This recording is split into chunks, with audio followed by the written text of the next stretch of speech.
కర్నూలు జిల్లా పత్తికొండ వైఎస్ఆర్సీపీ అభ్యర్థిగా కంగాటి శ్రీదేవి నామినేషన్ దాఖలు చేశారు.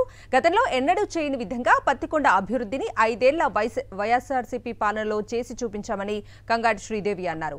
జగనన్న పథకాలు అందుకున్న ప్రజలు అభిమానుల ప్రేమానురాగాలతో మరోసారి పత్తికొండపై వైఎస్ఆర్సీపీ జెండా ఎగరవేస్తామంటున్న ఎమ్మెల్యే కంగాటి శ్రీదేవితో మా ప్రతినిధి Lokesh face to face. Pattikonda నియోజకవర్గం వైఎస్ఆర్సీపీ ఎమ్మెల్యే అభ్యర్థిగా కంగాటి శ్రీదేవి ఈ యొక్క పత్తికొండ తహసీల్దార్ కార్యాలయంలో నామినేషన్ దాఖలు చేశారు. ప్రస్తుతం మనతో పాటు ఉన్నారు, వారితో మాట్లాడదాం. 2019లో మరి చెప్పినవన్నీ కూడా ఈ రోజు సీఎం జగన్మోహన్ రెడ్డి అన్న ఈ రోజు అన్ని కూడా మా చేత ఆయన చెప్పినవన్నీ కూడా ఈ రోజు చేయడము, మేమంతా కూడా ప్రజల వద్దకు వెళ్లి ప్రతి ఒక్కటి అభినందనలతో వాళ్ళ ఇళ్లకి వెళ్లి మళ్ళా కూడా మేము రిపీట్ గా ఇళ్లకి వెళ్లి వాళ్ళకి కావాల్సినవన్నీ చేశాం. కాబట్టి ఈ రోజు నిజంగా మళ్ళా కూడా మా పత్తికొండ మా ఎమ్మెల్యే శ్రీదేవి అమ్మాయి కావాలి, మా అక్కనే కావాలి అనుకుంటూ ఈ రోజు చాలా జనాల మధ్యన ఈ రోజు కేరింతలతో మరి రోజు రోజుకు విపరీతమైన జనాలతో అభినందనలతో మరి పత్తికొండ నియోజకవర్గం భారీ ఎత్తున ఈ రోజు నామినేషన్ వేయడం జరిగింది. ఎందుకంటే గతంలో చెప్పినవన్నీ కూడా చేశాం. అది ఏమిటంటే 2 సంవత్సరాలు కరోనాతో ఉన్నా కూడా మిగతా 3 ఏళ్లతో ఈ రోజు దిగ్విజయంగా జనాలు ఏవైతే కోరుకున్నారో చెరువులకు నీళ్ళు అయితే చాలా చెరువులు నిందించగలిగాం. అలాగే ఒక రెవెన్యూ డివిజన్ తేగలిగాం. టమోటా జ్యూస్ ఫ్యాక్టరీ కూడా ఈ రోజు మరి అక్కడ నిర్మాణం కూడా అవుతుంది.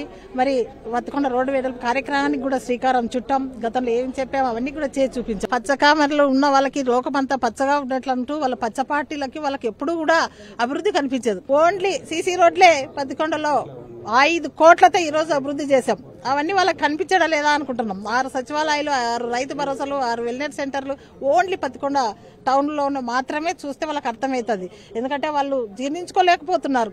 ఎలాగైనా అబద్ధాల రోజుకొక మాటతో ఈ రోజు ఊర్లు తిరుగుతున్నాం. ఎక్కడా కూడా వాళ్ళని ప్రజలు మరి రాణించే పరిస్థితులు లేవు. కాబట్టి ఒక ఫ్రస్ట్రేషన్ తో ఈ రోజు ముందుకు పోతున్నారు. ఈ రోజు జగనన్న 2 ఏళ్లు కరోనాతో అయినా 3 సంవత్సరాలలో ఎంత అభివృద్ధి చేశారో పత్తికొండ ప్రజలకు తెలుసు. కాబట్టే ఈ రోజు రెండోసారి మేము వైఎస్ఆర్సీపీ జెండా ఎగరేస్తామని చెప్పేసి ఈ రోజు పెద్ద ర్యాలీతో పెద్ద జనసముద్రంలో ఈ రోజు ఎగిసిపడింది. ఈ రోజు అదే సాక్ష్యం వాళ్ళకి. ఖచ్చితంగా ఎన్నికల్లో 175 సీట్లు సాధిస్తామనే ఒక దృఢమైన నమ్మకం వీళ్ళ ముఖాలలో కనపడుతుంది. ఖచ్చితంగా రానున్న ఎన్నికల్లో ఈ యొక్క పత్తికొండ నియోజకవర్గం నుండి తాము గెలుపు ఖాయమని చెప్పేసి ఎంతో ధీమా వ్యక్తం చేస్తున్నారు ఎమ్మెల్యే అభ్యర్థి అయిన కంగాటి శ్రీదేవి. కెమెరామెన్ శేఖర్ తో లోకేష్, సాక్షి టీవీ, పత్తికొండ, కర్నూలు జిల్లా.